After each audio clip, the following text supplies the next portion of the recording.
Mayong hapon mo ni sitwasyon diri karon sa Rojas Boulevard. Pigado na ang Manila, ang gibuhat nila diri karon gi tambakan na ang dagat. Oo. Grabe na ang tambak ani.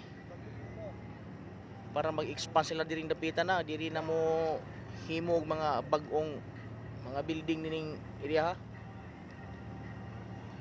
Aliw na mga katulad ng kamano.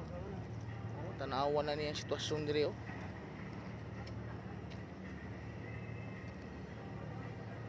Puno na ang banda diri sa Manila banda mo na nga ni expand gyud sila diri sa dagat na mga barko-barko nga mga panambak ko. Malamang ni ilang panambak gikan niya dito sa lahar sa Sambales ni gikan Pampanga. Oh. Ang mga katawhan oh.